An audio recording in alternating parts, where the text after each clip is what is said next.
100 টাকা আছে, এই 100 টাকা শুধুমাত্র ফেসবুকের উপরে ভাই ঢাইলেন না, কন্টেন্টের জন্য রাখলাম 20 টাকা আমি রাখলাম, 100 টাকার মধ্যে 50 টাকা লেটস আমি অ্যাডস এর পিছনে খরচ করলাম। আমাদের আরো অ্যাভিনিউস আছে, আমরা কিন্তু এক্সপ্লোর করি না, শুধু কন্টেন্ট না, আমরা যেটাকে বলি লিডস মানে কি, যে সামওয়ান হুজ ইন্টারেস্টেড ইন আস আমাদের কাছে আসতেছে। আচ্ছা, তো লিডস নার্চারিং ক্ষেত্রে আমি মনে করি আমরা ম্যাক্সিমাম ইনক্লুডিং মাইসেলফ আমরা ভালো করতে পারি। কনভার্সনের লাস্ট স্টেজে মানে এই যে কনভারসেশন, এই যে আপনারা যারা দেখতেছেন, ধরেন আপনারা কিন্তু আপনাদের সাথে আমাদের একটা কনভারসেশন হয়, আমরা কমেন্ট করতেছি, মানে আপনাদের সাথে কিন্তু যারা দেখতেছেন একটা রিলেশনশিপ বিল্ড হয়। আমরা আপনাদের সাথে দেখা হয়, মেট্রো রেলে দেখা হয়, এখানে রাস্তাঘাটে অডিয়েন্সের সাথে দেখা হয়, এবং খুব অ্যাপ্রিশিয়েট করে, না we really love you for that. So আপনাদের সাথে কিন্তু একটা রিলেশনশিপ আমার ডেভেলপ হচ্ছে, আপনার একটা নার্চার করতেছে। কিন্তু বিজনেসের ক্ষেত্রে আমরা সাধারণত নার্চারিংটা করি না। তো নার্চারিং আমি কিভাবে করতে পারি, এখন এখানে কিছু সিস্টেম আছে, আমি একটু বলি। সেটা হলো যে আমরা যেটা ফার্স্ট অফ অল করবো, প্রথমত আমরা এক কস্টের ধর বাজেট 100 টাকা, সেটাকে ধর করলাম 50 টাকা, কথার কথা।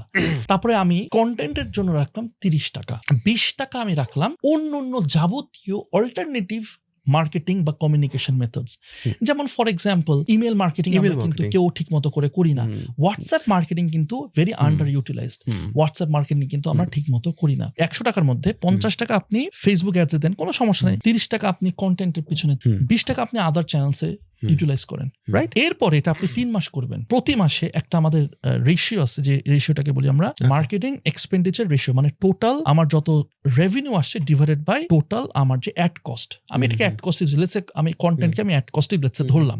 এটা তো আমার তো খরচ তো করতে হবে ভাই, স্টুডিও ভাড়া কি আমি ফ্রিতে নিব বা হোয়াট এভার, রাইট? একটা স্ক্রিপ্ট রাইটারের টাকা, সব একটা অ্যাড কস্টই ধরছি। এরপরে আমি বাই চ্যানেল আমি রিটার্ন দেখবো।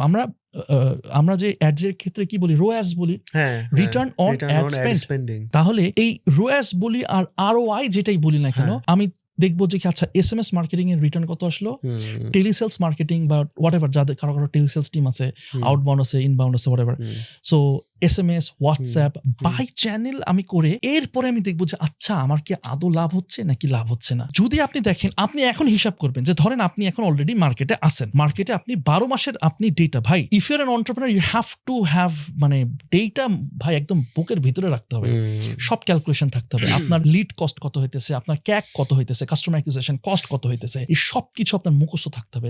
লাইফ টাইম ভ্যালু কত, রিপিট কত আসতেছে, এগুলো এখন চ্যাট জিপিটি দিলে চ্যাট জিপিটি মেট্রিক্স দিবে, এটা কোনো ঘটনা না। আপনি কিচ্ছু না ভাই, আপনি শুধু একটা কাজ করবেন, গত 12 মাসের আপনি MER কত আসছে। অফকোর্স একটা হইতেছে আপনি মেটা অ্যাডস এর রোয়াসটা তো বের করবেনই, বাট ওভারঅল আপনার MER করবেন। এরপরে আপনি একটা নিজেকে চ্যালেঞ্জ নেন, আগামী 6 মাস আপনি এটা করতে থাকবেন। এই যেগুলো বললাম অল্টারনেটিভ চ্যানেলস, স্পেশালি আপনার নার্চারিং এর জন্য ইমেল মার্কেটিং ইজ বেস্ট, আরেকটা হইতেছে কন্টেন্ট। এইটা মাস্ট। এইটা করে তারপর আপনি 6 মাসে দেখেন তো যেটা বাড়ছে নাকি কমছে নাকি সেম থাকতেছে। যদি সেম থাকে তাহলে তো আপনার লস নাই, কিন্তু যদি বাড়ে তাহলে তো আপনার লাভ।